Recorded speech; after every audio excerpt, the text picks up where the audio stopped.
Oke, selamat sore teman-teman. Sore. Selamat datang selamat datang di acara Bincang Buku. Ini yang tiga atau empat gitu. Seperti biasa, Bincang Buku ini setiap orang akan menceritakan buku yang sudah atau sedang dibaca. Bisa baik itu ceritanya atau tentang bagaimana buku itu bisa dibaca dan sebagainya. Oke, mungkin sebagai permulaan, sebagai contoh juga kita mulai dari Bang Dedi. Nggak apa, maksudnya nanti mungkin yang baru bisa mengikuti alurnya. Ya, oke teman-teman, ini sebenarnya saya belum siap ya. Saya akan sedikit mereview. Kan baru mandi jadi kelihatan gantengnya. Ini buku baru, judulnya Demokrasi untuk Orang Tenggelam, Sinema Asghar Farhadi. Nampaknya ini juga akan direview juga sama Iin nanti ya. Nah, saya baru saja selesai membaca buku ini. Ini buku kumpulan esai yang ditulis oleh Mas Kiki Sulistyo. Buku ini secara genre menurutku untuk jenis bacaanku ini adalah agak berbeda dengan yang lain. Ini kumpulan esai yang berisi analisis Mas Kiki terhadap film-filmnya Asghar Farhadi, seorang pembuat film dari Iran. Jadi ini baru saja terbit tahun ini juga, gitu. Ya, ini bukunya Demokrasi untuk Orang Tenggelam. Demokrasi untuk Orang Tenggelam ini dia adalah salah satu judul yang ada di buku ini. Gitu. Dia membahas ada 2468, ada saya catat ada 8 filmnya Asghar Farhadi yang dia bahas di sini. Nah, sebagai latar di kata pengantarnya, Mas Kiki bilang bahwa film-filmnya Asghar Farhadi itu unik dibanding pembuat-pembuat film Iran yang lain. Yang walaupun secara internasional film-film Iran unik di antara film-film lain seperti Hollywood gitu ya. Gitu, kita tahu film Iran itu film yang banyak menampilkan latar tema-tema keluarga, konflik-konflik keluarga, karena ada kaitannya dengan kebijakan negara, dalam hal ini Iran, pada waktu itu Khomeini ya, yang mencoba mengontrol tapi sekaligus mendukung keberadaan film Iran gitu. Jadi karakter film Iran yang diketahui oleh banyak orang adalah minim budget gitu ya, biasanya minim budget karena dia kan lebih banyak ke drama, minim budget pembuatannya, tapi itu didukung habis-habisan oleh Kementerian Kebudayaannya Iran gitu. Jadi pembuat film itu dikasih dana apa segala macam kayak gitu. Kayak kita mungkin sekarang Indonesiana kali ya. Kayak gitulah gitu. Itu latar secara umum kenapa film Iran dan kenapa Asghar Farhadi gitu ya. Jadi film Iran ya teman-teman paling tahu ya, pasti tahu ya film anak kecil yang ikut lomba lari tapi yang dia cari justru yang juara 2. Karena juara 2 itu dapat sepatu. Nah, karena dia kan nggak punya sepatu, cuman harus ganti-gantian sama adiknya yang perempuan itu kan. Nah, itu salah satu karakter dari film Iran gitu. Nah, di sini Mas Kiki membahas 8 filmnya Farhadi itu yang rentang waktunya dari tahun 2004 sampai 2021.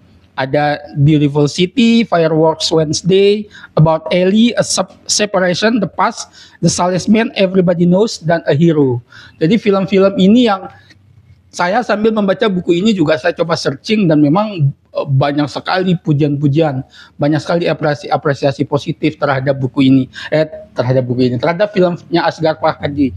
Cuman menariknya bukunya Mas Kiki atau karakter ulasannya Mas Kiki itu berbeda. Dia kayak mencoba menganalisis bagian-bagian yang saya lihat ya hampir bisa dikatakan tidak dipakai gitu. Perspektifnya berbeda dengan perspektif orang-orang yang membahas film-filmnya Asghar Farhadi.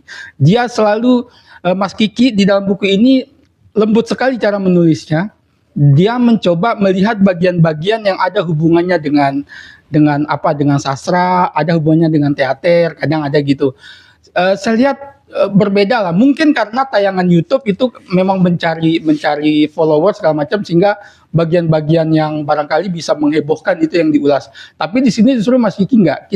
Dia dudukkan film itu sebagai film yang sangat bagus, yang pasti ada bagian-bagian yang bukan hanya sekadar soal thrillernya segala macam gitu. Jadi menurutku ini contoh buku ulasan film yang nampaknya bisa jadi referensi gitu, buat orang yang ingin membahas film dengan perspektif yang kritis kayak gitu kan. Nah, saya mungkin karena ini ulasan buku yang sangat singkat sehingga tidak akan masuk lebih dalam. Saya hanya akan memberikan informasi-informasi dasar terkait dengan buku ini sendiri, isinya seperti apa dan bagaimana Mas Kiki mengulas. Mungkin saya bagian-bagian itu saja gitu yang akan saya bahas di kesempatan kali ini. Jadi apa namanya ya? Buku ini saya rasa apa ya? Unik kalau dikaitkan dengan penulisnya. Jadi karena saya juga pembaca buku-bukunya Mas Kiki gitu ya, dan saya coba bandingkan antara profilnya Mas Kiki di buku-bukunya yang lain, khususnya buku-buku karya sastranya ya, puisi maupun cerpen, itu selalu dimulai dengan Mas Kiki kelahiran di mana dan sudah menerbitkan apa. Tapi di sini justru berbeda karena Mas Kiki langsung di profilnya langsung menyebutkan Kiki Sulistyo menghabiskan masa kanak di sekitar gedung bioskop Ramayana di Ampenan, Lombok. Seolah-olah mencoba memberikan benang merah antara isi buku ini dengan pribadinya Mas Kiki sendiri. Jadi seolah-olah kita bisa bilang, oh berarti yang mendorong Mas Kiki membuat buku ini itu karena secara pribadi Mas Kiki juga dekat dengan yang namanya bioskop. Kayak gitu. Berarti Mas Kiki dekat dengan dunia film. Oh berarti Mas Kiki terdorong untuk membuat ulasan tentang film itu karena terkait dengan masa lalunya yang dekat dengan bioskop. Kayak gitu. Jadi berbeda. Ini kita tidak akan menemukan profil yang kayak gini di bukunya Mas Kiki yang lain. Kayak gitu. Itu menarik. Gitu. Dan di kata pengantarnya juga bilang bahwa ini adalah bentuk apresiasi atau penghargaannya Mas Kiki terhadap film. Gitu, terhadap film, khususnya film Iran gitu. Bagi saya film Iran adalah film yang layak sekali untuk kita diskusikan, apalagi di wilayah kita di timur gitu ya. Film-film Hollywood kan itu kan terlalu terlalu membastis gitu, karakter-karakter ceritanya gitu, tidak terlalu sehari-hari gitu. Nah, buku-bukunya Iran ini sebenarnya cocok buat kita yang sehari-hari sebetulnya terlalu banyak konflik gitu. Tapi keseharian kita sebetulnya masalah gitu. Tapi karena kita tertekan oleh banyak hal, kita lupa bahwa itu masalah gitu. Jadi menurutku membaca film Iran setelah kesimpulanku ya, bukan kesimpulan sih. Catatanku setelah membaca buku ini gitu, dan itu juga ada penekanan di kata terakhirnya Mas Kiki bahwa menonton film Iran, khususnya menonton filmnya Asghar Farhadi itu kayak menonton keseharian kita gitu. Karena karakter tokoh-tokohnya filmnya Asghar Farhadi itu ya karakter orang-orang biasa dengan konflik-konflik yang biasa. Kayak gitu, konflik-konflik sederhana tapi sebetulnya ya itu menjadi karakter orang-orang biasa itu, konfliknya seperti itu. Jadi kenapa kemudian saya ketika buku ini terbit baru di launching berapa minggu lalu ya, saya tidak menimbang lama untuk saya harus segera menyelesaikan, dan memang bagus cara Mas Kiki mengulas itu kayak cara seorang jeli sekali gitu, sastrawan gitu, tidak seperti kayak orang kayak buzzer segala macam yang untuk bagaimana supaya film ini ditonton orang, bukan begitu tujuannya, tapi emang dia telisik pelan-pelan gitu, hal-hal sederhana gitu. Nah, jadi kesannya ini diskusi panjang bisa saya ceritakan lebih jauh, tapi karena singkat saja jadi itu. Yang terima kasih. Oke, mungkin untuk biar lebih seru nih, Bang Deddy bisa menunjuk salah satu di antara kita yang siapa yang akan membicarakan. Mungkin ini Silakan. Aduh, Masya Allah. Oke, thank you Bang. Jadi salam kenal semuanya. Mungkin saya wajah baru ya di sini karena memang newcomer gitu beberapa minggu belakangan ini. Jadi udah 2 pekan ini saya baca buku Sherlock Holmes. Ya. Akhirnya setelah sekian lama saya mendapatkan. Gimana itu? Hah? Pinjam gimana? Sini dong. Oh, sini. Kan kemarin diusulin. Jadi karena saya suka kisah-kisah yang kayak misteri, yang gitu-gitu, yang detektif, hal-hal yang buat saya tuh kepo, dan saya berusaha untuk memikirkan juga kayak gitu. Jadinya ini memang sangat menarik untuk kita baca gitu. Jadinya jujur saya suka banget dengan pemikirannya Sherlock Holmes ya, karena beliau itu seseorang yang tidak lantas kalau misalnya ada sesuatu nggak langsung mengambil sebuah keputusan gitu. Jadi beliau akan terlebih dahulu mengumpulkan potongan-potongan misteri yang ada. Setelah terkumpul baru ia akan menarik, oh ternyata ini loh alasan, ada alasan di baliknya kayak gitu. Jadinya nggak langsung ngelihat suatu kasus langsung menentukan seperti ini hasilnya kayak gitu, tapi beliau akan mengobservasi terlebih dahulu, menyelidiki lebih dalam terkait kasus-kasus yang beliau ambil kayak gitu. Jadinya kayak memang jalan pemikirannya itu buat saya jadi refleksi ke diri saya kayak gitu. Jadi kalau kita dalam sehari-hari kalau ketemu suatu hal, udah jangan langsung mengambil sebuah keputusan, bijak-bijak dulu deh. Siapa tahu ada something di baliknya kayak gitu. Dimainkan dulu critical thinkingnya kayak gitu. Jadinya memang ini seru banget untuk saya yang suka hal-hal yang kepo, tapi keponya hal-hal yang positif ya, kayak gitu. Ya detektif gitu. Ya, yang detektif. Kemudian setelah ini berserius ya, Iya, Bang ya. Jadi next boleh nih, tapi bahasa Inggris. Seriusnya. Terus kemudian ada buku kedua yang sedang saya coba selesaikan, itu sebuah seni untuk bersikap bodoh amat ya. Pendekatan yang waras demi menjalani hidup yang baik. Kayak dalam banget ya, kayak covernya aja itu udah buat kita harus waras nih. Kayaknya untuk sometimes kita itu butuh hal-hal kita harus punya seni bodoh amat dalam hidup, karena terkadang kita perlu bersikap bodoh amat untuk hal-hal yang tidak berkontribusi positif terhadap diri kita kayak gitu. Jadi mari kita kesampingkan hal-hal yang kira-kira ini berfungsi nggak untuk growth mindset saya kayak gitu, kira-kira ini bagus nggak kayak gitu untuk habit saya dan sebagainya. Jadi kayak buku ini mengajarkan kita banyak hal untuk menyikapi bagaimana cara menyikapi masalah, bagaimana cara berinteraksi dengan seseorang, bagaimana cara kita melihat sebuah problem dan sebagainya. Jadi kayak mood booster banget sih bagi saya kayak gitu. Oke, sekian dari saya. Nah, Mbak Nurul tunjuk siapa nih dari kita yang mau? Yang belum siapa? Atau yang sudah siapa tadi? Cuma saya. Oh, iya. saya pikir. Karena udah nih cewek, wah, afdolnya cowok dulu. Cowok lagi nih. Mungkin boleh yang baru datang juga. Ya. Oke, silakan. 420. Perkenalkan diri karena baru. Oke, langsung saja. Di sini saya bawa 2 buku. Oke, sebelumnya kenalkan dulu ya. Jadi kemarin saya lihat di IG teman baca, baru ikuti beberapa hari lalu, cuman baru lihat event apa istilahnya? Ya, bincang buku. Jadi saya chat adminnya kemarin, saya chat. Oke, ditunggu gitu. Ya, jadi saya dari Gerung langsung ke sini gitu.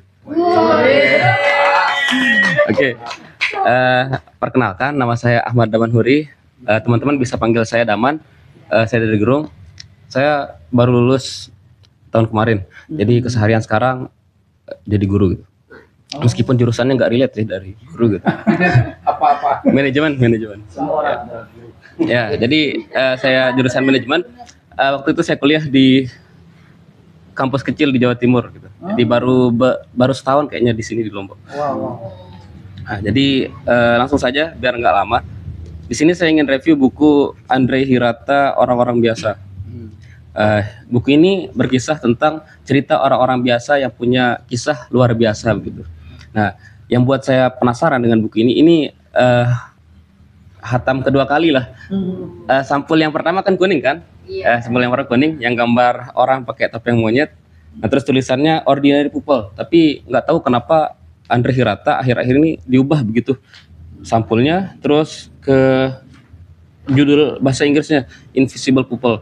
Memang kalau kita artikan secara harfiah, Ordinary People orang-orang biasa kan. Sedangkan kalau Invisible People ini kalau kita artikan secara harfiah yaitu orang-orang yang tidak terlihat. Ya, tak kasat mata. Artinya ialah mereka yang di sini di kehidupan masyarakatnya tidak terlihat, dalam artian disisihkan begitu. Karena di satu sisi dari SDM rendah mereka ini, terus juga dari ekonomi terpinggirkan lah di cerita ini. Juga yang buat saya begitu tertarik begitu baca bukunya, maksudnya istilahnya ketika saya baca pengen baca lagi gitu. Nah, kurang lebih sama kayak Mbak yang tadi, yaitu buat penasaran begitu. Jadi sejauh saya baca novel yang tokoh utamanya lebih dari 3 orang, 10 orang. Oh, ini novel ya? Ya, 10 orang tokohnya. Sampai saya yang baca saya nggak hafal gitu tokohnya. Nama tokoh utamanya ada Honorun, terus Jinah dan lain sebagainya. Nggak hafal saya. 10. Cuman sebelum ini saya pernah baca novel judulnya Gerhana Merah. Itu novel yang mencantumkan tokoh utamanya lebih dari 3. Kalau nggak salah di Gerhana Merah itu 7 orang kalau nggak salah. Itu karya Muhammad Solihin. Mungkin next lah kapan saya bisa review lagi. Nah, oke. Jadi di sini pelajaran yang dapat kita ambil sangat banyak dari segi penulisan. Ngalir, cuman dia sistemnya istilahnya setiap slide dia per slide, jadinya setiap pembahasan tentang 10 tokoh utama ini nanti diganti lagi tentang tokoh, yaitu tokoh figurannya di sini yaitu seorang polisi, 2 orang polisi yang dikatakan di sini sebagai orang paling jujur di daerahnya, daerah Belantik kalau nggak salah namanya, di daerah Sumatera. Nah, jadi pelajaran pertama yang dapat saya ambil dari novel ini, pertama, mereka di sini seorang yang bodoh begitu. 9 orang pertama duduk di bangku belakang sekolah. Lalu setelah itu salah satu temannya lah di sekolah tersebut di kelas meminta kumpul dengan 9 orang tersebut menjadi 10 orang. Jadi genap jadi 10 orang. Nah, rata-rata 10-nya ini nggak ada yang lulus sekolah. Berhenti karena keinginan lah. Karena keinginan mereka berhenti. Terus ketika mereka berhenti, mereka memilih pekerjaan yang serabutan. Ada yang menjadi pembersih septic tank, ada yang menjadi dagang dan lain sebagainya. Nah, di sini kita dapat pelajaran bahwa ketika kita sebagai seorang manusia, terutama kita pribadi, lebih-lebih saya begitu, ketika kita menjadi seorang perintis, ya cukuplah kita ikuti kehidupan yang formal ini. Setidaknya sekolah, ya sekolah dapat ijazah dan lain sebagainya. Karena mau gimana lagi, sejauh ini ialah meskipun sepintar-pintarnya kita, kalau kita nggak punya ijazah, kita nggak bisa jadi guru gitu. Nah, oleh karenanya itu pelajaran pertama yang dapat kita ambil. Terus yang kedua di sini ialah pelajaran yang dapat saya ambil dari novel ini, yaitu sebuah pengorbanan orang tua gitu. Jadi dari salah satu dari 10 orang ini ada namanya Dina. Di sini dia orang yang bodoh, tapi dia memiliki keinginan yang besar gitu. Punya anak yang pintar matematika, punya keinginan yang besar agar anaknya ini bisa kuliah. Nah, dia minjem di semua tempat, nggak dikasih minjem karena kekurangan dari segi ekonomi. Lalu dia memilih cara yang unik dengan 10 temannya, yaitu mencuri atau merampok sebuah bank. Jadi di sini sudah mulai penasaran saya gitu. Orang bodoh nggak lulus sekolah tapi bercita-cita ingin merampok bank guna anaknya sekolah gitu. Nah, jadi di sini kita belajar. Saya pernah baca bukunya Fahrudin Faiz, lupa judulnya apa. Jadi di sini mereka menerapkan 2 plan gitu. Plan pertama merampok bank. Nah, plan yang nggak tertulis di situ ialah merampok salah satu toko batu akik. Nah, cuman di sini yang menjadi sindiran lah, terutama khususnya bagi kita, saya pribadi di kehidupan masyarakat kita itu tidak memahami, atau mayoritas masyarakat itu tidak memahami tentang teori. mereka lebih memahami tentang action begitu. Jadi salah satunya yaitu di sini mereka membangun 2 plan. Ketika plan A gagal, plan B diterapkan secara tidak langsung gitu ya. Nah, kalau di masyarakat sejauh ini yaitu ketika plan A sudah.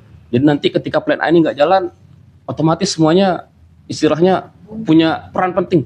Harus gini, harus gini, harus gini. Jadinya kita bingung. Nah, di sini sebuah sindiran pertama kepada Indonesia sendiri, khususnya masyarakat Indonesia yang memiliki pemahaman seperti itu. Terus singkatnya begitu, ada satu pelajaran yang tidak dapat saya selesaikan di sini di novel ini, yaitu kejahatan yang diungkit dengan kejahatan. Nah, yang dimana nanti mereka ini kan merampok sebuah bank, gagal nih, mereka gagal merampok sebuah bank, mereka alihkan terus merampok ke toko batu akik, yang dimana di undercover of toko tersebut ialah tempat pencucian uang. Nah, jadi mereka bisa mengungkit 2 kejahatan sekaligus dengan cara merampok. Nah, setelah saya baca-baca, menurut agama maupun menurut hukum Indonesia sendiri, mengungkit kejahatan dengan kejahatan tetap salah. Akan tapi yang menjadi pertanyaan besar, bagaimana pandangan ketika hal ini dikaitkan dengan moral begitu. Nah, ini yang masih belum bisa saya jawab. Mungkin teman-teman punya jawaban yang lain nanti tentang hal ini. Nah, terus sebagai kesimpulan yaitu di dunia ini kita bukan hanya mencintai, melakukan apa yang kita cintai, tapi kita harus mencintai apa yang kita lakukan begitu. Jadi nggak harus kita melakukan apa yang kita cintai, tapi kita harus berusaha lah mencintai apa yang kita lakukan sekarang gitu. Oke, sekian. Mas siapa namanya? Yang sekarang lanjutannya Guru Aini. Oke. Ini kisah tentang anak yang tadi yang diusahakan kuliah. Ini kisahnya lanjutannya. Guru Aini. Mas siapa namanya? Mas Adam? Mas Daman. Mas Daman. Ya. Oke. Mas Daman mau tunjuk siapa nih? Yang belum? Ya, yang banyak yang belum. Yang sudah Bang Ded, Mbak Nurul, sama Mas Adam. Oke. Yang tadi cowok, cewek aja lah.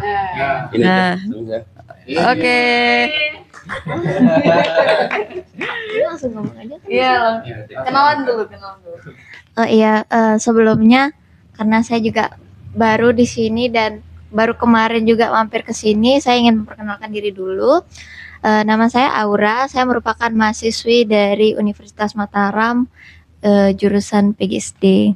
Dan kebetulan kemarin saya mendaftar ke komunitas teman baca sebagai anggota magang di sini. Gitu.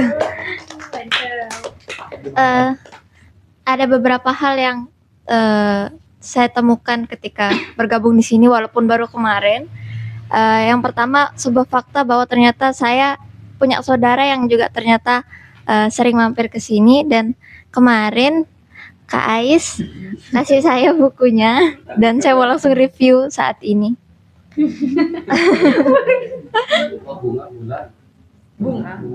Ya, nama kakak saya Bunga. Jadi judul bukunya itu adalah Bayangan Kelinci di Bulan. Warnanya Mas Ulis. Iya. Ini bapaknya. Aduh. Oh, kenal Om.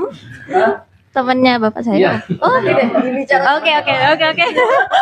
Kami intelektual itu sangat respect sama bapakmu, karena bapakmu kan tinggal SMP. Oh gitu. Lanjut. Oke. Fakta baru lagi nih saya dapat. Masalah dapur. Ya, jadi saya mau review tulisan kakak saya. Mungkin agak subjektif karena ya saudara gitu kan. Ya. Jadi judulnya itu adalah Bayangan Kelinci di Bulan, karya Bunga Damai Prasasti, kakak saya.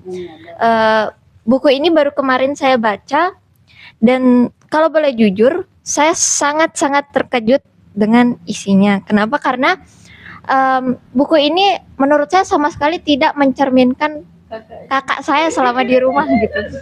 Ya, yang namanya menulis mungkin dengan hal yang terlihat di kehidupan sehari-hari kan berbeda, apalagi ini berasal dari pemikiran seseorang gitu. Dan buku ini berisi berapa cerpen ya? Ya, berisi 5 cerpen. Dan isinya saya suka semua dan kebetulan sesuai dengan selera saya. Jadi favorit saya di antara 5 cerpen ini, yang pertama judulnya kayak judul buku ini Bayangan Kelinci di Bulan. Dia bercerita tentang seorang kakak beradik namanya Mika dan Dayana. Mereka punya bapak yang temperamental, jadi sangat pemarah dikarenakan ibunya meninggal saat melahirkan si Mika, yaitu adiknya Dayana ini. Nah, kebetulan ada kerabat yang ingin mengadopsi salah satu dari mereka berdua, yaitu adiknya yang ingin diadopsi. Tetapi di sisi lain, dari gaya bahasanya yang saya lihat sebenarnya sangat ringan dan mudah diterima, apalagi untuk saya yang slow reader ini. Sebenarnya ada plot twist yang agak mencengangkan di akhir dan saya sangat suka itu. Walaupun saya tidak bisa jujur ke kakak saya. Ya, jadi cerita-cerita di buku ini itu diawali dengan gaya bahasa yang ringan, tetapi yang serunya adalah plotnya di akhir, endingnya di akhir yang tidak pernah kita duga-duga. Dan seperti yang saya katakan tadi, bahwa salah satu favorit cerita saya itu Bayangan Kelinci di Bulan. Dia yang diawali kakak beradik ini punya bapak yang temperamental dan kemudian ingin diadopsi oleh kerabatnya. Salah satu, maka yang paling berkorban itu kakaknya kan, karena yang mau diadopsi itu adiknya. Otomatis kakaknya yang harus menerima pukulan dari bapaknya yang temperamental, yang seharusnya mungkin tidak diterima oleh anak seumuran itu gitu. Dan di akhir, saya spill karena ini sangat sangat mencengangkan. Di akhir dia memberikan ending yang tersirat gitu, mengenai endingnya. Dan saya harus membaca 2 kali untuk mengerti. Walaupun di awal dia menggunakan bahasa yang ringan, tetapi kalau kita baca sekali, endingnya ini rasanya kayak ending yang nanggung, padahal enggak. Di Bayangan Kelinci di Bulan ini, di endingnya itu, karena perasaan Dayana yang ngerasa menanggung banyak beban, apalagi karena suka dipukulin bapaknya dan akhirnya adiknya yang diadopsi. Tapi di sisi lain sebelum adiknya diadopsi juga Dayana yang menemani hari-hari adiknya yang kesepian tanpa ibu itu, otomatis kan emosi yang sedikit-sedikit itu mulai menumpuk. Dan di akhir, di endingnya diberikan eksekusi bahwa si Dayana mengambil korek dari kantong bapaknya, kemudian ke dapur untuk menyalakan kompor dan mengambil kerosin. Kerosin itu kan alat bahan bakar. Sampai situ aja ceritanya. Jadi di sini tuh diajak pembaca yang memikirkan apa yang dibakar dan dia mau ngapain gitu.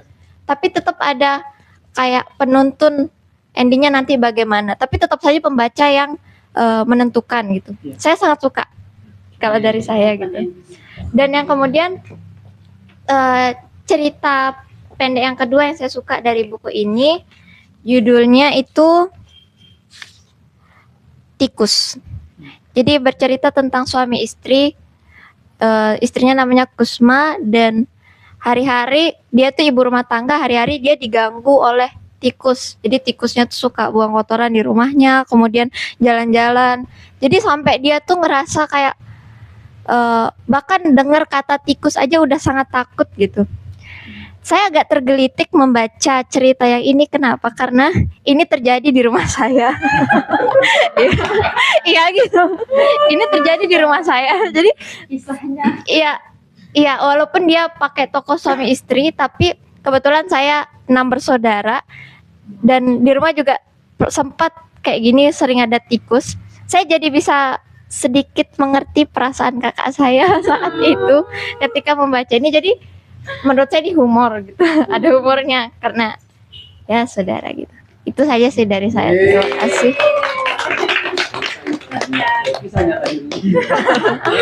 Menarik ya. Nggak tahu kalau itu mau. Baru tahu Kak Bunga nerbitin buku ya? Iya, baru tahu kemarin ini karena Kak Bunga nggak pernah cerita. iya. Aneh kan? Iya gitu. Silakan Aura nunjuk siapa? Saya mau menunjuk Kak Siba aja. Saya penasaran dari kemarin bawa buku yang itu soalnya. Terima kasih. Halo, saya Siba teman-teman. Mungkin saya. Baik, saya Sebenarnya cukup banyak yang saya selesaikan, terutama novel-novelnya Eka. Itu sebenarnya nggak lama saya selesaikan. Nah, oleh sebab itu saya kemudian tertarik untuk melanjutkan pembacaan saya kepada salah satu penulis dari Amerika Latin. Yang mungkin kalau saya coba ceritakan pembukanya, mungkin teman-teman yang sudah baca pasti tahu gitu. Yang berbunyi begini. Itu awal-awal banget tuh. Bertahun-tahun kemudian saat akan hendak akan menghadap regu tembak yang akan mengeksekusinya Kolonel Aureliano Buendia. Jadi teringat suatu sore dulu ketika ayahnya menemaninya untuk melihat sebuah es. Itu kalau pembaca-pembaca yang sudah membaca novel ini pasti tahu itu novelnya judulnya apa begitu. Yaitu 100 tahun kesunyian dari Gabriel Garcia Marquez. Nggak tahu kenapa ya, kalau pas pertama baca ini yang terngiang itu pasti pembukaannya itu. Terngiang sekali dalam otak saya dan saya sampai hafal begitu pembukaannya itu. Pembukaan itu saya sampai hafal. Nah, saya tidak terlalu terkejut dengan dunianya Gabriel Garcia Marquez di ini novel ini karena saya membaca Eka terlebih dahulu. Kalau teman-teman yang sudah baca Eka kan pasti tidak akan terkejut dengan keliaran tokoh-tokohnya, keanehan dunianya begitu. Dan begitu pun juga di sini. Jadi ini berkisah tentang salah seorang bernama Kolonel Aureliano Buendia yang ketika akan menghadapi regu tembak, dia teringat satu sore ketika ayahnya Jose Arcadio Buendia itu dulu ketika dia menemukan sebuah desa bernama Macundo. Bukan Mukundo ya, Macundo. Ya. Macundo ya. Jadi ayahnya yang menemukan desa itu dengan saya sampai ingat itu deskripsi rumah-rumahnya. Jadi rumah-rumah di sana itu berjumlah 20 yang berdinding tanah, berada di tepi sungai berair jernih, kemudian di tepi batu berpoles yang dipoles dipoles berwarna hitam dan putih dan seperti telur zaman prasejarah katanya. Jadi yang paling khas Garcia Marquez itu adalah cara berceritanya yang indah banget. Perihal pemaknaan apa yang kita memaknain dari novel ini, menurut saya subjektif sekali ya, tergantung menurut saya. Jadi saya tidak mau menaruh harapan saya harus dapat pelajaran apa di novel ini. Intinya saya ikut alur ceritanya. Dan itu tidak sulit bagi saya karena indah sekali cara dia menarasikan kalimat-kalimatnya. Kayak kita baca puisi, kayak baca sajak yang panjang begitu. Jadi ngalir, indah begitu. Jadi begitupun juga dengan saya bicarakan tadi, kegilaan orang-orang dan dunia ini. Dunia di dalam 100 Years of Solitude ini. Jadi pertama ada orang yang bawa penyakit insomnia, jadi yang nggak bisa tidur begitu, sampai semalam suntuk itu nggak bisa tidur. Jadi mereka bingung mau ngerjain apa nih, karena nggak tidur begitu. Hingga semua terjangkit penyakit insomnia itu. Semua warga desa terjangkit penyakit insomnia dan mereka tidak tidur dan mereka bingung mau ngerjain apa gitu. Dia ngerjain segala hal sampai tidak ada yang bisa dikerjakan lagi saking 24 jam itu dipergunakan untuk bekerja. Sampai pada titik penyakit itu kemudian mengakibatkan mereka itu lupa pada hal-hal yang basic sederhana. Barang-barang di lingkungannya. Jadi mereka harus menamakan setiap barang itu supaya tidak lupa begitu. Misalnya ini buku. Nah, buku gunanya apa itu dijelaskan ditempel di dinding-dinding begitu supaya tidak lupa. Itu hal yang menurut saya kan nggak mungkin ya begitu. Ada desa yang begitu ya kan? Ya, jadi orang-orang yang gila ada yang sebut sini pertama kali kita akan mengenal namanya orang Gypsy gitu. Orang Gypsy itu kalau tidak salah orang-orang yang suka berkelana gitu ya.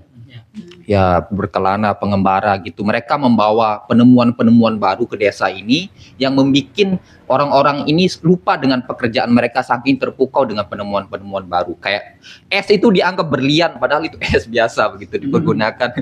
Sehingga itu narasi pertamanya itu melihat es begitu katanya. Nah, itu banyak hal-hal yang tidak masuk akal, cuma sebagai pembaca sepertinya akan mudah menerima hal itu karena terbuai oleh narasi yang puitis itu. Jadi kita lupa dengan kegilaan-kegilaan sebenarnya nggak masuk akal ceritanya. Jadi ceritanya Bang Det aja pernah yang baca buku ini ketika masih mahasiswa Bang ya. Berapa kali Bang Det harus 4 kali. 4 kali harus baru memahami ceritanya begitu. Cuma karena saya membaca Eka sekali lagi, saya cukup terbiasa dengan cerita di dalam Gabriel Garcia Marquez. Berbeda dengan Difilmkan. ya ini mau difilmkan. Jadi saya baru difilmkan. baru mau difilmkan kan? Bukan, Nah, sudah difilmkan, baru difilmkan. oh ya itu. Tayang di Netflix. Ya, dan tidak mau saya menonton filmnya dulu. Karena itu sudah saya trauma ketika Bumi Manusia. Aduh. Bumi Manusia itu bikin saya kesel ketika membaca novelnya Pram. Bumi Manusia juga kan yang diadaptasi dari novelnya Pram itu. Ketika mendengar tokoh Minke, kenapa kebayangnya si orang itu yang jadi main filmnya tuh Iqbal Ramadan itu, aduh, bikin rusak imajinasi jadinya kan. Seharusnya dengan penggambaran yang diberikan Pram tentang bentuk wajahnya si Minke, seharusnya kita boleh dong berimajinasi seperti apa begitu, nggak harus. Tapi karena udah nonton filmnya duluan, Minke Dilan begitu. Ya itu makanya saya tidak mau jatuh di lubang yang sama lagi. Ketika melihat ada selebaran soal filmnya ini, Ya. 100 Years of Solitude ini, saya kemudian langsung ambil ya novel ini, langsung saya baca dahulu. Kecuali filmnya apa namanya, Haruki Murakami no Logi bagus filmnya. Oh ya, nah itu juga perbedaannya ketika saya nyampe buku ini. Kalau Haruki Murakami, karena saya tidak ada basic mengenai dunia imajinasi yang begitu, ya, dunia surrealis begitu. Jadi kayak, hah, ini apaan dunia kayak gini, ini nggak masuk akal begitu. Nah setelah terbiasa ya ngalir lah begitu. Jadi kalau teman-teman mau nanya apa pelajaran yang kita bisa ambil dari novel ini, tentu saya tidak akan bisa menyampaikannya karena membaca buku tidak selalu menurut saya soal pemaknaan, itu subjektif. Silakan baca saja menurut saya. Kalau saya boleh, kalau teman-teman nanya pemaknaan, baca saja begitu. Jadi kalau saya sampaikan pemaknaannya jadi sempit, apa namanya, itu yang ingin saya sampaikan. Jadi 100 Years of Solitude akan saya selesaikan dan saya yakin tidak akan menghabiskan waktu yang lama untuk novel yang indah ini begitu, dengan narasinya. Itu saja, terima kasih. Silakan Siba, pilih siapa? Andin. Ini nih. Dekat. Biar ini. Assalamualaikum warahmatullahi wabarakatuh. Waalaikumsalam. Ustazah, silakan. Baik teman-teman, kita ada ber-12. Izinkan saya memperkenalkan diri. Nama saya Andin. Saya bukan ular yang banyak bisanya. Jadinya saya akan membahas sedikit tentang buku yang sudah saya baca sebisa saya. Jadi kemarin sempat 2 minggu yang lalu saya bertemu dengan kakak Tara Febriani Khairunisa. Yang jelas bukan kakak saya ya.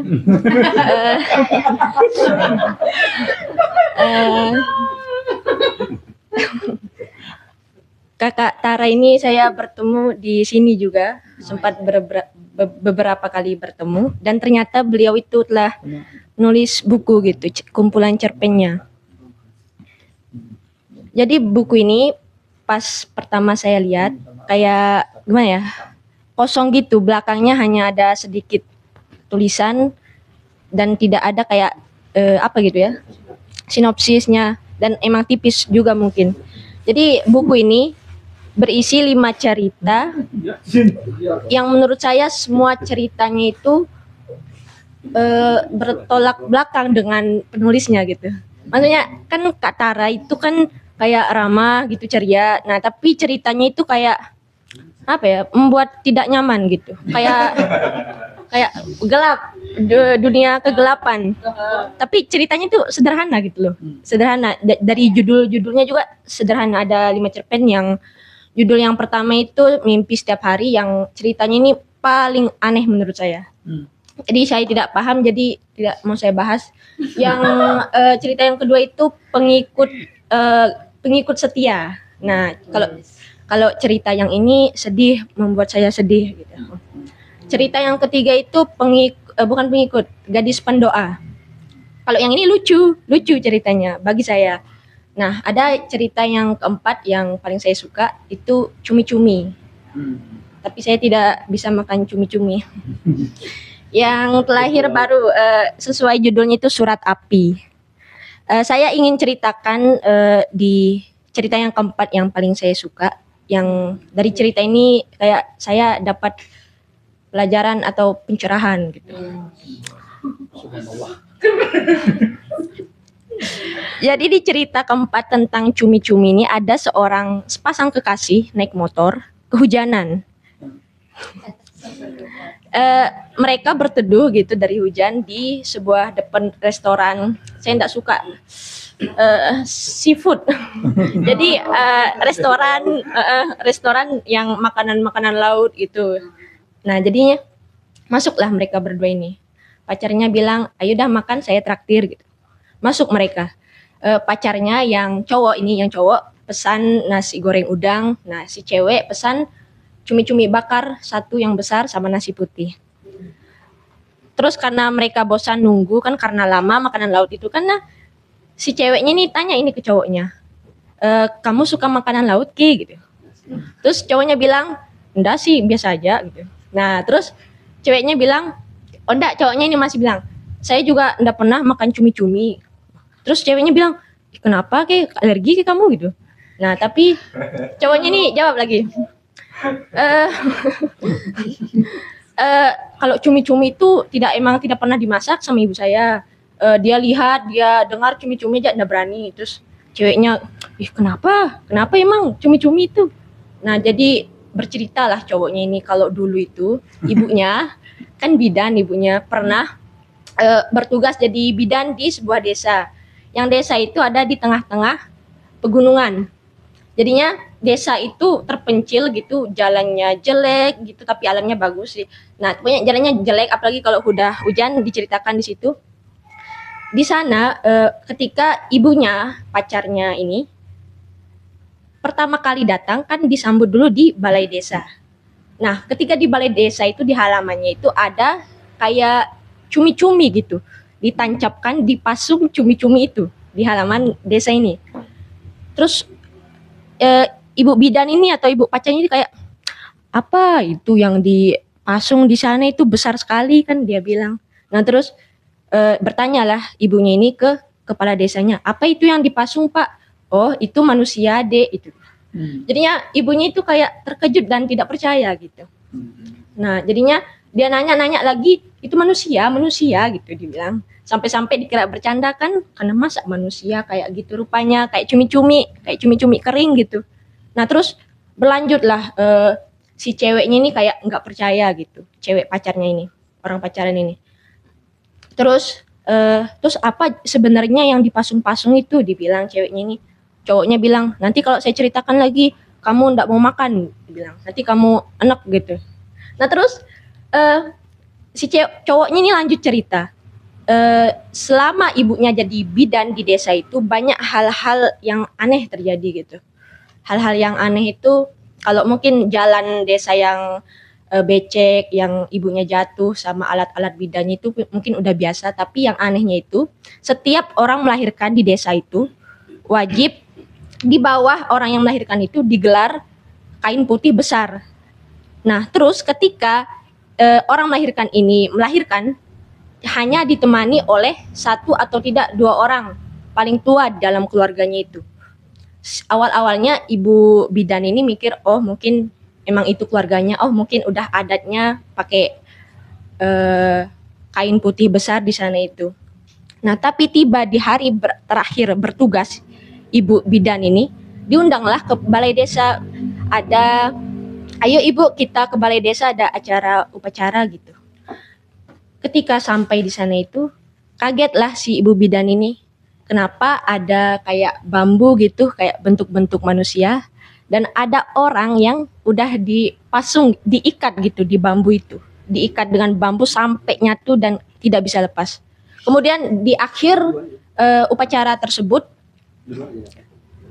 kain yang bekas noda darah orang melahirkan itu dipakai buat nutupin orang yang sudah dipasung tersebut.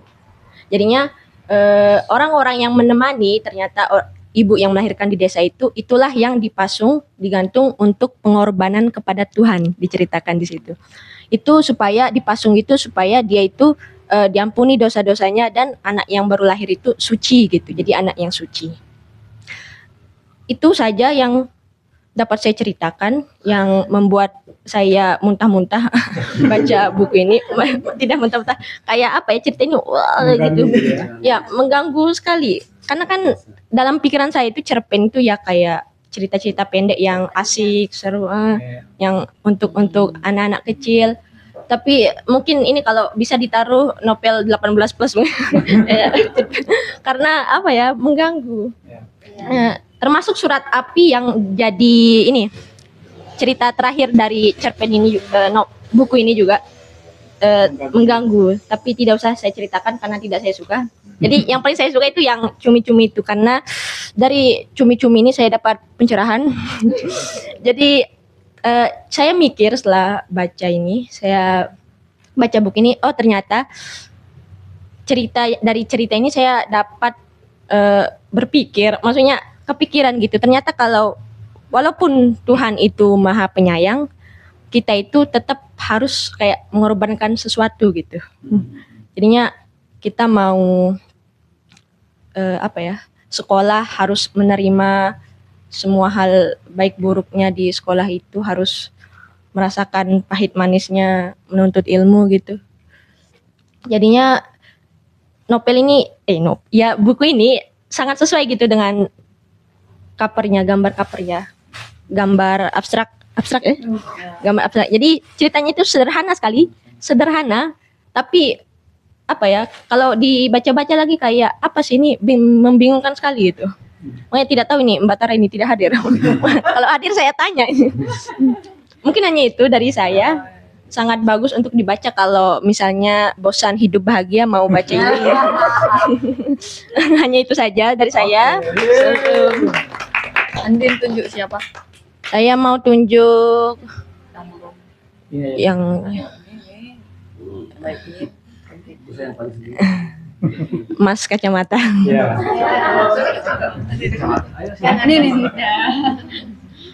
Silakan yang berkacamata, kita bertiga. Ya, saya Pathul, temannya Dedi. Saya sebenarnya nggak tahu ada acara ini ya. Saya janjian sama teman saya ambil baju, tapi nggak apa-apa ya. Saya ini mau kembalikan buku Timbul Sloko Bangkit. Memang bacaan saya agak aneh, Det. Saya bukan pembaca sastra yang tekun lah ya. Sekarang saya lagi baca buku puisi, Det. Saya baru 2 hari membaca sakit kepala saya. Ya, ini Timbul Sloko Bangkit. Saya awalnya ini Timbul Sloko ini nama kampung di satu nama duku itu dusun sini ya. Dusun yang ada di Kabupaten Demak. Tahu Demak? Demak itu salah satu daerah yang disebut di dalam pengembara Eropa, pengembara yang menulis tentang Indonesia pada abad Kerajaan Islam Demak. Ada di buku sini tuh, saya lupa judul bukunya. Dia pengembara itu Demak. Jadi Demak ini adalah salah satu pernah menjadi pusat kerajaan Islam ya di daerah pesisir utara Jawa. Bukan, yang orang Eropa yang kemudian dari sana kita tahu bahwa bagaimana tentang Demak, bagaimana sejarah kerajaan Islam pada abad itu, abad 13 14 itulah. Jadi Timbul Sloko ini nama dusun, nama kampung di satu desa di Demak, Jawa Tengah yang tenggelamnya akibat rob. Ya kira-kira mirip kayak Ampenan sekarang lah ya, atau mirip Mapak. Kalau teman-teman pergi ke Mapak sekarang, ke Mapak dekat orang Mapak ya, di situ di Mapak itu kan ada kampung yang kena kalau ke Lotim pergi ke daerah Pantai Telindung namanya, itu ada satu kampung yang hilang, ada kampung yang hilang dulu, Pantai Telindung, kampung Telindung namanya, hilang akibat rob. Jadi rob itu banjir yang diakibatkan oleh air laut yang pasang. Yang sekarang kalau teman-teman jalan-jalan sisir pantai dari Ampenan sampai Bangsal itu banyak kampung-kampung yang ketika musim sekarang ini air laut naik, tapi air lautnya nggak turun-turun, nggak balik-balik lagi, jadi diam dia itu. Itulah yang terjadi di Timbul Sloko. Jadi satu kampung hilang. Kayak harga. Ya kayak dulu kampung itu yang ini peristiwanya 15 tahun yang lalu itu dia masih berupa sawah. Jadi pekerjaan warga saya adalah bertani, beternak. Yang tiba-tiba 15 tahun kemudian tiba-tiba dia menjadi lautan. Ya. Bayangin aja ya perubahan orang yang dulu awalnya dia sangat agraris, tiba-tiba kampung halaman itu jadi laut. kan tidak siap dia tidak siap, dia tidak memiliki perahu, dia tidak siap melaut, tidak siap dengan keadaan lingkungan yang berubah ya. Kalau orang Bajo mungkin sudah biasa ya, atau sama kita lah orang kota yang internet semua terpenuhi, tiba-tiba kita di satu kampung yang tidak ada listrik, tidak ada apa-apa, kan betapa repotnya ya. Bayangkan aja orang yang dulunya dia bertani, punya sawah, punya kebun, tiap hari lihat ternak, bisa jalan kaki main bola, tiba-tiba itu menjadi lautan, dan itu terjadi hanya dalam waktu jangka 15 tahun. Jadi itu waktu yang sangat pendek. Nah, di dalam buku itulah, di buku ini yang diangkat oleh para penulis. Nah, cuma ini buku ini memang kekurangannya ya. Saya baca kekurangan ya. Memang buku-buku Indonesia kan terlalu cepat eksekusinya ya, terlalu buru-buru. Jadi kita bayangkan aja ya, peralihan orang yang berubah ruang hidupnya, hilang kenangan masa kecilnya, tapi dibahas hanya tulisan-tulisan yang pendek dan sangat kaku, sangat kaya dengan data statistik, tetapi tidak kaya dengan cerita itu. Nah, misalnya kalau nanti teman-teman bisa ada buku di sini judulnya Tempat Terbaik di Bumi, cari Roan van Ros ya, orang Belanda yang meneliti bagaimana orang-orang Jakarta yang setiap tahun langganan banjir, bagaimana dia bertahan hidup. Nah, bukan membandingkan kasusnya, tapi membandingkan cara berceritanya. Nah, di buku ini salah satu kekurangan buku ini menurut saya, karena ini buku penelitian ya, penelitian beberapa dosen, jadi eksekusinya ya asal cepat jadi sih sebenarnya. Jadi sangat disayangkan. Datanya bagus, Jadi memang tujuannya untuk penelitian, dan ini memang penting buku-buku seperti ini. Cuma ketika kita ingin menikmati seperti kita membaca novel, nggak dapat di sini. Nah, jadi nggak dapat. Nanti teman-teman bisa bandingkan dengan kayak misalnya ada bukunya kayak ada di sini Muhammad Sobari. Itu judulnya Perlawanan Puitik Petani Tembakau, itu bagus. Dia hasil penelitian disertasi yang sangat serius, tetapi karena cara penulisnya yang bagus, hanya kita seperti membaca novel lah. Karena dia kan tulis esai. Jadi ini bisa jadi masukan bagi teman-teman yang mau menulis karya nanti. Jadi kita seringkali membuat karya itu memang diburu oleh waktu, harus selesai tahun ini, harus diterbitkan. Jadi akhirnya kejar target. Akhirnya kita tidak bisa menyerap keprihatinan kita terhadap apa yang terjadi di Timur Sloko. Jadi ini seperti kita membaca ya laporan-laporan lah kayak industri, adalah laporan lab lah ya, bahwa dulu ada garis laut di sana, sekarang jadi, tapi kita tidak bisa membaca kesedihannya. Walaupun di awalnya saya mengira ini kan di awal-awal tulisannya dia apa judulnya, buku antropologi yang 5 keluarga itu. Dia mengambil cara bercerita itu di sini. Jadi dia menulis peristiwa itu dari sudut pandang subjek lah, orang yang diteliti. Jadi dia kayak itu awalnya kayak gitu, di bagian bab pertama di sini dia menceritakan si A bercerita tentang masa kecilnya, si B bercerita, tapi lama-lama kok kesini dia kayak jadi makalah jadi ya, paper. Tapi kenapa buku ini penting bagi konteks kita? Karena ini terjadi di sekitar kita. Ini terjadi nanti kalau teman-teman pergi ke Lombok Utara, ada nama kampung namanya Teluk Kombal. 13 tahun lalu saya pernah main ke sana, kita bisa metik kelapa di sana, ada taman bunga kecil. Sekarang tuh sudah tenggelam dia, warga-warga sudah pindah. Nah, apa yang menarik di sini, kita ya kayak orang Ampenan lah misalnya kan, orang Ampenan yang sekarang di Kampung Bugis itu yang ya tinggal menunggu waktu aja dia akan terpaksa pindah. Itu kan yang berat itu adalah orang yang kehilangan kenangan masa kecil. Nah, ini yang belum apa namanya? Orang Thailand? Ibuku kan. Ya di kalau mana? Ini. Ya. Ini menarik ya, dari data-data ini data-data berat memang, tapi ini memang menarik untuk kita angkat, terutama kita Lombok di sekitar kita lah ini kan. Ini yang belum diangkat, yang belum masuk di buku ini adalah tadi bagaimana menceritakan kehilangan kenangan. Itu kan yang paling berat tuh kan, kehilangan kenangan kan. Dulu kita ada di sini, dulu di ini, tiba-tiba hilang sama sekali. Nah, itu yang alfa di buku ini, dan ya ini bisa menjadi inspirasi lah bagi teman-teman yang nanti untuk mengkajinya. Makanya itulah pentingnya karya sastra sebenarnya. Jadi istilahnya ketika karya-karya ilmiah itu tidak mampu mengungkapkan apa yang menjadi data-data itu, dia menerbitkan dalam bentuk sastra. Misalnya ini ada salah satu contoh itu suami istri. Kenapa sih bukunya judulnya Kosmos, ada kayak di sini ya. Kosmos judulnya bukunya sini itu suami istri. Dia nulis itu dia, itu Kosmos. Itu dua Carl Sagan dan Andrian, bagus itu. Itu Kosmos itu 3 versi. 4 versi. Satu versi Kosmos yang Carl Sagan, yang kedua yang dibuat oleh istrinya, ketiga ada versi filmnya, yang keempat ada versi novelnya. Nah, itu jadi menarik. Itu menarik saya, sesuatu data-data yang berat, data-data ilmiah, kemudian ketika si penulisnya tidak mampu mengungkapkannya dengan data-data yang lainnya, dibuatlah dalam bentuk novel. Jadi itulah mungkin itu menjadi perlu menjadi diskusi ke depan teman baca ya. mengangkat Ya, ya. keseharian kita. Kalau istilahnya siapa namanya tuh yang orang Jerman yang di apa namanya di Jogja yang penulis sastra itu kadang-kadang karya sastra kita berjarak dengan realitas yang terjadi di. Makanya saya kadang-kadang itu yang saya termasuk pembaca sastra yang jarang ya. Tidak semua karya sastra saya bukan kayak teman kita ini rajin membaca. Kalau saya udah terlalu beberapa ya saya baca kadang-kadang aja lah. Maka itu saya masuknya di sana. Saya lebih suka membaca buku-buku sains memang. Dan saya membaca ini gara-gara ada proyek bersama dengan bapaknya Aura sebenarnya. Saya ingin membandingkannya, ternyata ya tidak mengecewakan sih. Cuma bagus lah. Ada nanti teman-teman bisa membaca kayak buku Pancaroba Nusantara. Ini penting. Teman-teman mahasiswa penting membaca buku seperti ini selain baca sastra tentunya ya. Karena ini untuk mengasah kepekaan kita tentang realitas yang terjadi di sekitar kita gitu. Terima kasih ya. Saya izin pamit duluan ya. Oh ya. Soalnya saya mau Bang Fatul pilih siapa? Oh, Ada saya- Bayin ini. Oh ini terakhir aja lah dia. Ini yang baru datang lambanya. Karena Oke, langsung. oh dia membaca anunya Cergamnya Dedi dengan Ais misalnya. Makasih ya, salam. Tadi saya tonton di Instagram kalian. Iya. Jadi ini kita bincang buku, Mbak. Menceritakan buku apa yang sedang dibaca. Yang udah dibaca apa aja? Ya.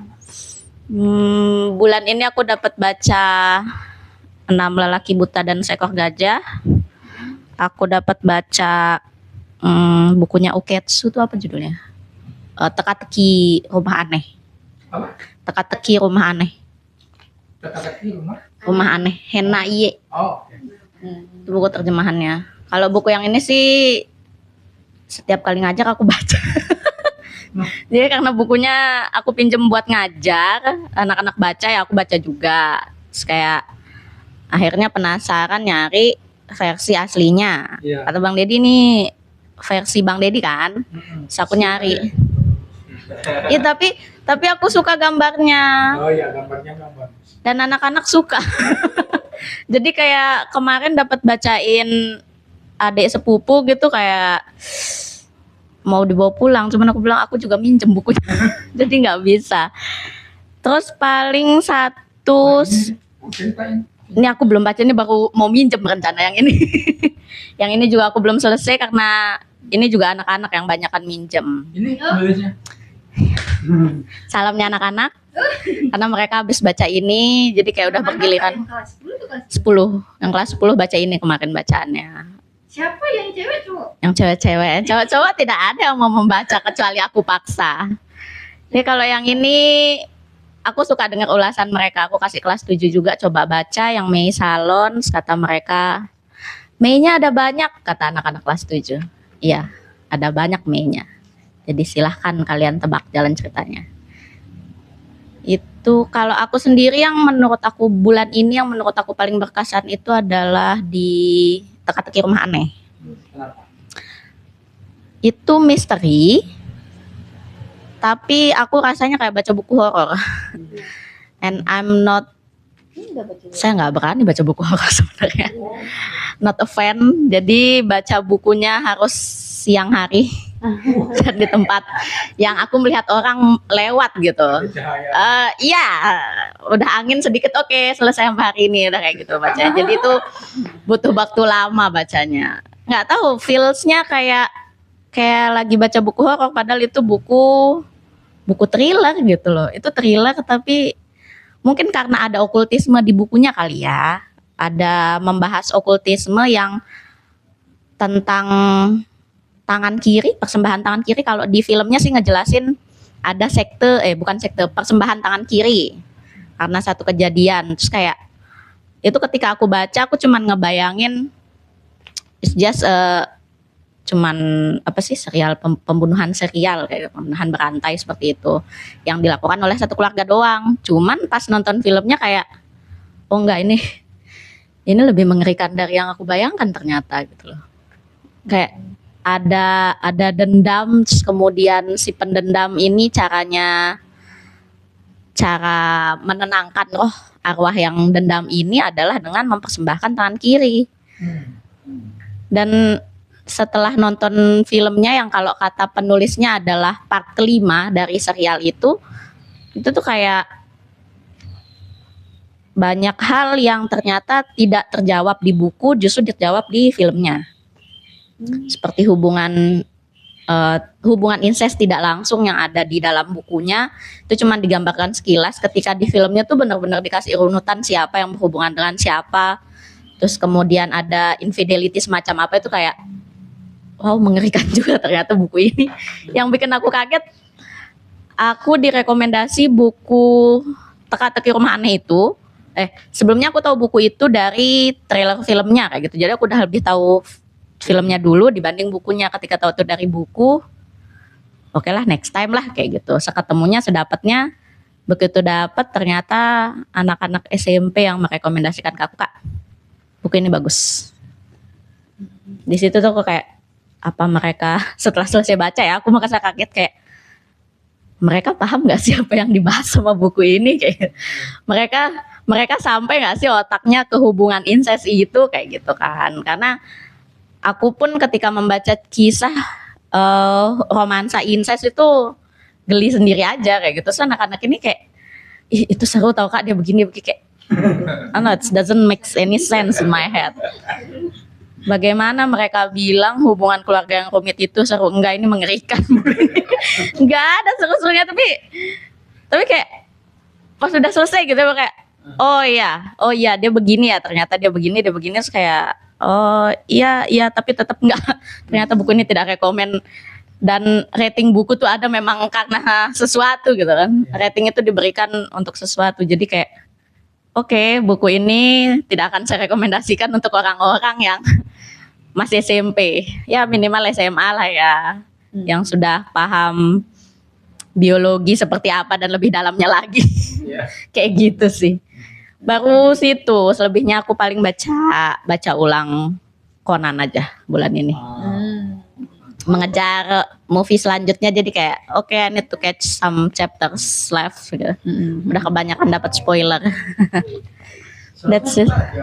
Pengulas komik juga ya. Iya. Oke, Mbak Ratu, tunjuk siapa? Siapa yang belum? Iya, Mbak Ziki sama Mbak Ini. Yang di tengah aja, yang Iin mah terakhir aja udah jadi conclusion gitu kan. Terima kasih. Oke. Yang tadi tuh pergi ya? Oke. Iya, pergi dia. Dia baju aja. Apa nih? Kenalan dulu kah? Apa enggak? Ya, langsung ya. Oke. Oh, perkenalan dulu. Jadi saya Ziki, anggota teman baca.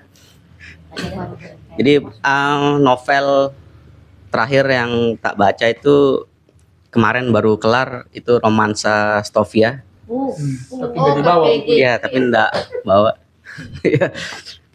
Jadi menarik sih novel itu. Jadi ceritanya Stovia gitu ya, seperti kita ketahui kan itu Stovia itu sekolah kedokteran zaman Belanda gitu. Nah, Go top of leading van Inlandse artsen. iya. Sejarah Ya. banget Ya. Netflix. Jadi gitu. Kedokteran untuk pribumi. Oh. Ya, Bagian sekolah. bahasa Belanda. Terus di ceritanya menarik sih. Jadi kisah menceritakan 4 orang sahabat. Jadi si tokohnya itu namanya Jansen. Jansen ini orang Manado, blasteran gitu, Belanda, Indonesia. Dan nanti dia sekolah ke Stovia, ke Batavia. Itu. Nah, jadi novel ini isinya sih dia menceritakan romansa keempat sahabat ini gitu. Jadi ceritanya berawal dari mereka ketemu di Stovia, terus nanti mereka bersahabat karena ada beberapa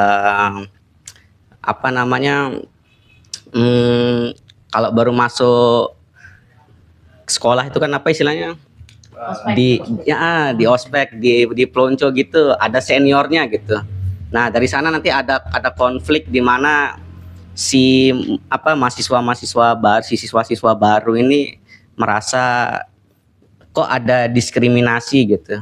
Ketika jadi di sekolah itu anak-anak Jawa itu mereka nggak boleh pakai sepatu. Di Stovia itu yang boleh pakai sepatu tuh hanya orang-orang Belanda terus ya orang Belanda atau keturunan apa namanya blasteran Belanda gitu, sama orang di luar Jawa.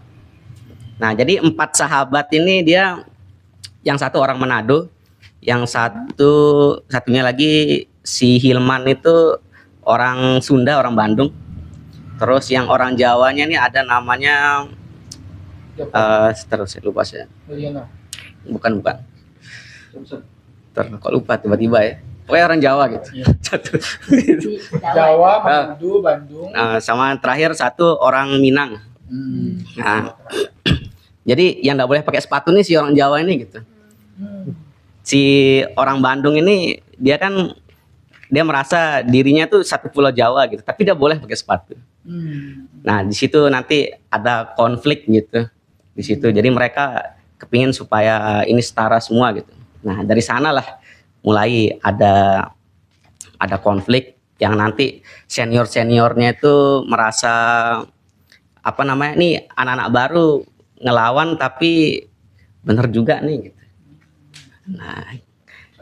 Nah singkatnya nanti dia intinya berkelahi tuh, baik adu jotos, nanti mereka apa namanya bakal bersahabat nanti setelahnya gitu. Nah yang menarik itu juga kisah romansanya ini gitu. Jadi ceritanya itu dia ada keterkaitan gitu. Si Jansen ini di Manado pernah punya kekasih gitu, orang Chinese, sama yang satunya lagi anaknya pendeta, tapi ini bukan pacaran, tapi si anak pendeta ini suka gitu ke Jansen. Nah terus nanti sebelum Jansen ini pergi ke Batavia, Jansen ini kan sudah pacaran nih sama orang Chinese ini. Jadi nanti ada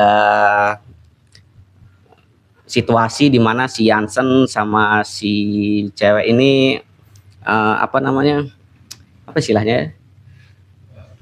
Putus? Bukan putus ya. Jadi dia apa ya? Selingkuh. Bukan selingkuh, tapi dia berbuat, jadi dia bercinta gitu. Apa sih apa nih rasanya?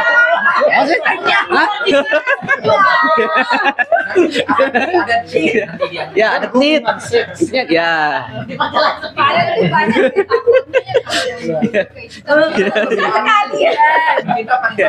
Oke itu.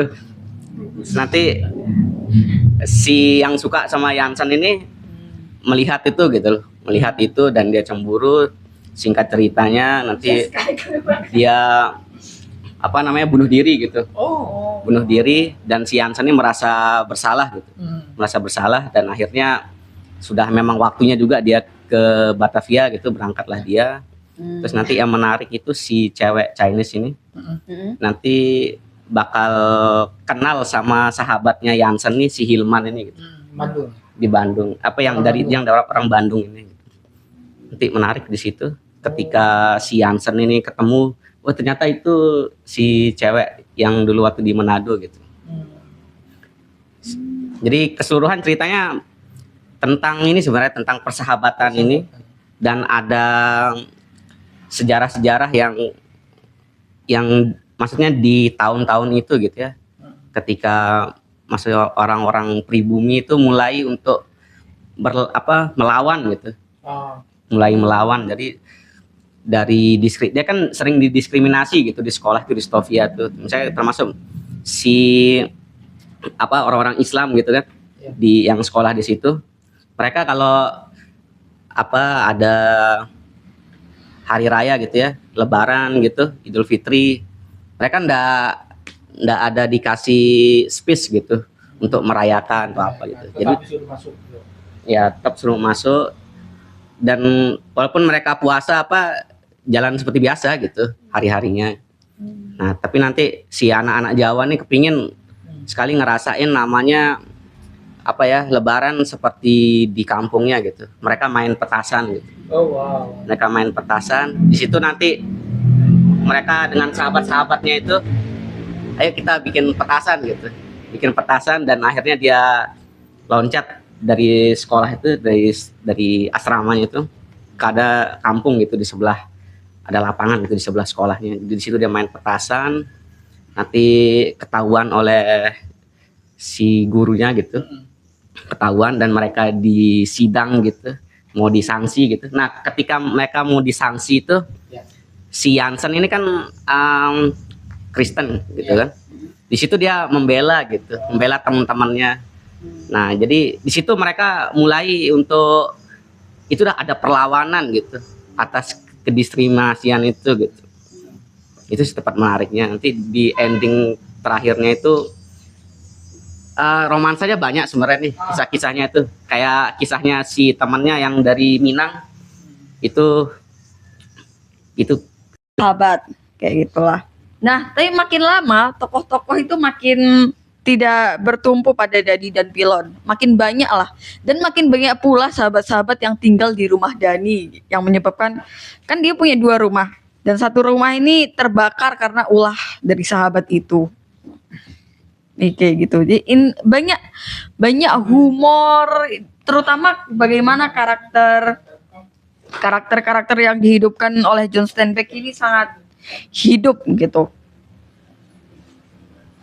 Kayak itu aja deh ya, karena saya masih di pertengahan membaca buku ini. Seperti itu. Oke.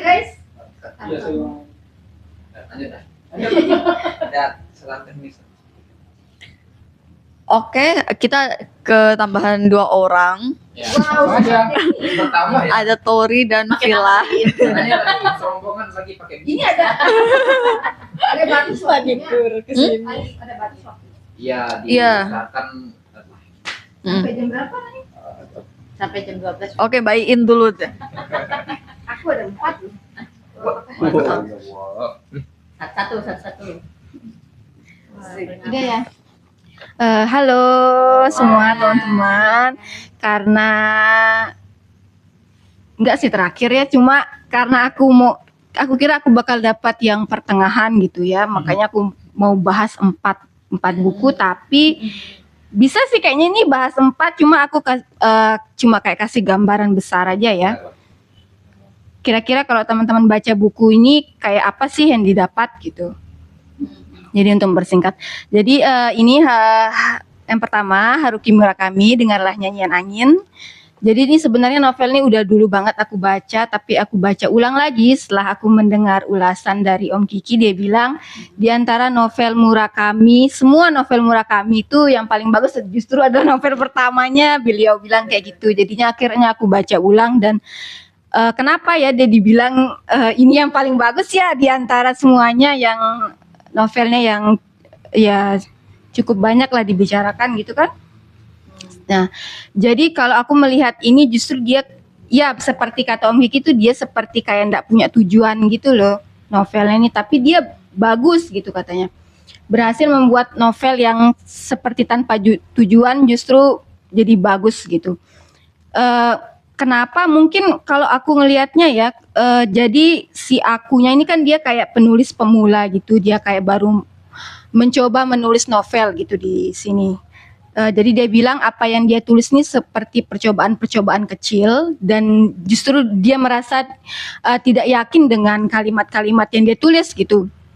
Nah, yang dia sebut sebagai percobaan kecil dan tidak yakin dengan kalimat-kalimatnya, itu justru tergambarkan gitu di keseluruhan novel ini. Jadi kayak kita melihatnya itu seperti penulis yang memang baru mencoba gitu loh, kayak dia baru mencoba nulis novel, dia masih bingung nih gambaran besarnya apa yang jadi fokus utamanya. Jadi dia kayak terpecah-pecah kayak kemana-mana gitu.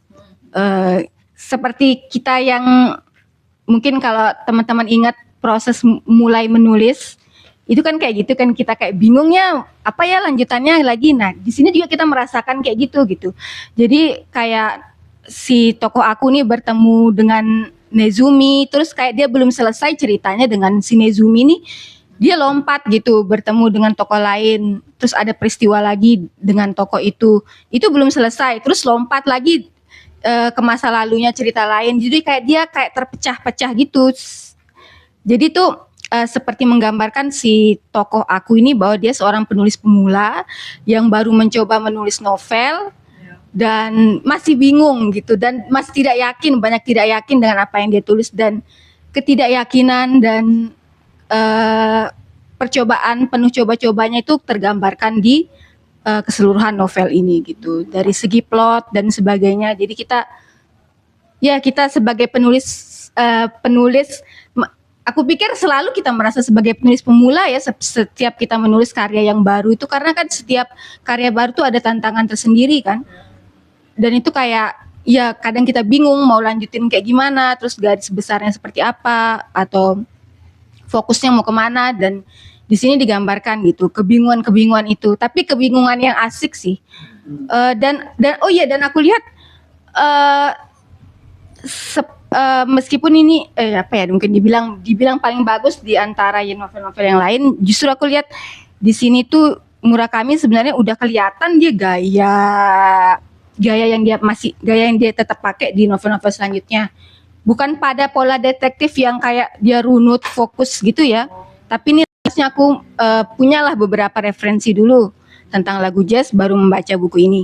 Tapi terlepas dari itu, karena aku merasa buku ini dibagi kalau sepembacaanku dia dibagi 3 ya. Yang pertama itu tentang aspek formal dari musik jazz itu kayak gimana sih musik jazz itu.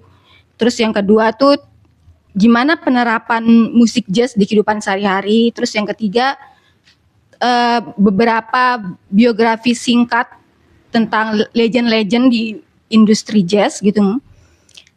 Tapi dia melihatnya dari tidak hanya sebagai musisi tapi juga sebagai seorang manusia biasa gitu. Nah, menurutku bagian yang kedua itu bagian yang ketika bagaimana kita menerapkan musik jazz di kehidupan sehari-hari dengan kehidupan musisi dari sisi lain itu bisa aku ikuti. Tapi untuk aspek formal yang dijelaskan di awal-awal ini, dia kayak rasanya harus aku punya dulu deh referensi musik jazz deh, baru aku bisa mengikutinya untuk aspek-aspek formalnya begitu. Ya misalnya penerapan musik jazz dalam hidup sehari-hari itu kayak gimana kita dituntut bisa beradaptasi di suatu kondisi yang berubah-ubah kan, karena di musik jazz itu ada improvisasi gitu kan. Jadi terus bagaimana kita tidak harus selalu menjadi pusat di antara orang-orang, bagaimana kita menyejajarkanlah kemampuan kita dengan kemampuan teman-teman kita dalam satu band ini. Itu kan sekaligus kayak gimana sih kamu berusaha rendah hati gitu, bukan kamu terus lo yang mau jadi pusat gitu kan. Kalau di jazz tuh ada kayak saling menyambut gitu kan, swing namanya. Misal dia main kayak gini, kamu harus cepet respon gitu kan. Tapi ada kan musisi yang kayak nggak suka gitu kan, atau dia kayak balas-balas, dia jadi kayak dia nggak saling harmoni gitu misalnya kalau dia nggak mau saling swing gitu. Kayak gitu sih, itu jadi kayak penerapan sehari-hari. Jadi kayaknya rasanya aku perlu baca ulang, tapi sebelumnya perlu mengisi juga dengan lagu. ya aku harus dengar beberapa musik jazz gitu. Jadi masih ada waktunya atau udah ya? Masih lama kok. Ya. Kalau ini ya mungkin aku udah dijelasin tadi sama Bang Dedi. Karena aku udah menonton film-film Asghar Farhadi kecuali 2 film. Ada 8 film kan, ada kecuali 2 film di sini. Jadi membaca esai-esai film Om Kiki ini, aku merasa kayak dia kayak semakin menguraikan sesuatu yang kayaknya luput deh waktu aku nonton. Aku nggak lihat itu, tapi dia lihat gitu. Jadi kayak dia menerangi itu. Misalnya di film About Ellie tentang demokrasi itu kan, demokrasi untuk orang tenggelam gitu. Jadi sebelumnya aku nggak sadar kalau ternyata memang sebenarnya orang tokoh-tokoh itu dia tuh menerapkan demokrasi di setiap kayak ada pemecahan masalah, tapi itu cuma permukaan aja gitu. Tidak secara organisasi gitu, dia tidak terbagi rata lah, sehingga memicu masalah yang dari hal kecil bisa jadi sangat besar gitu. Itu sih dia mampu melihat hal-hal kecil itu yang terlewat. Terus kalau ini ya dia Udah baca nggak sih? Sangat chaos dan maksudnya ini kan dia menceritakan kayak mungkin teman-teman yang familiar dengan Ampenan gitu kan. Settingnya banyak di Ampenan, terus tentang kayak permainan-permainan yang kita pakai di tahun 90-an, anak-anak 90-an kayak itu sesuatu yang akrab sebenarnya, tapi tapi ketika diceritakan ini justru jadi kayak aneh, kayak jadi berjarak gitu loh, sesuatu yang akrab gitu. Jadi dia saya kayak meleburkan antara apa ya, antara ruang waktu gitu, jadi dia tidak kayak berjalan. Rasisme, masalah rasis banyak. Terus juga ada beberapa hal yang saya tangkap yang bisa kita ambil dari kehidupan sehari-hari. Contohnya ada satu karakter di sini tuh seorang ibu-ibu tua yang suka nongkrong depan rumah. Nah, selama ini si Atikus dan anak-anaknya ini menganggap ibu tua itu kayak, aduh ibu tua yang membosankan gitu. Tapi sebenarnya ketika diajak bicara, ibu tua itu punya segala banyak cerita yang seru-seru banget tuh, yang bahkan dijadiin Atikus ini sebagai kayak bantuan buat menyelesaikan kasus-kasus. Terima kasih. Ini juga Let's Call Perfect. Boleh ada seriusnya. Ada 3 Satu aja. Satu aja. Oke, Tori. Langsung Tori. Silakan terakhir. Skip. Kenapa Apa? skip? Buku terbaru apa? Ini depan ini. Ya, yang sudah dibaca apa? Ya, yang sudah dibaca. Itu baru dibaca. Yang mana? Demokrasi itu baru dibaca kan? Baru nah itu. Baru saya lihat. Ada di yang penting kan baru dibaca. Judulnya baru dibaca. Yang dibaca. Selesai. Yang belum habis tuh dah, yang belum habis. Jus sama. Udah lupa. Ngopi yuk. Udah lupa. Skip. Oh, Sorry. Skip. Oke, teman-teman. Kita kasih Anda nanti push up. Mungkin karena waktu kita udah gak terasa, udah 1 jaman lebih. Hari ini kayak banyak banget yang datang dibandingkan kemarin-kemarin. Habis ini kita ngobrol santai aja. Ya, habis ini kita ngobrol santai aja. Ya, kita tutup aja secara formal. Nanti teman-teman bisa saling bertanya satu sama lain. Mungkin kayak, ih kamu baca buku ini, aku lagi tertarik nih gitu. Jadi kayak, ya bisa ngobrol-ngobrol santai tentang itu. Aku merekomendasikan buku. Sangat. Tahuan ibunya. Oke, mari kita tutup. Terima kasih teman-teman yang sudah hadir. Sampai jumpa di bincang buku selanjutnya. Ya, 2 minggu lagi.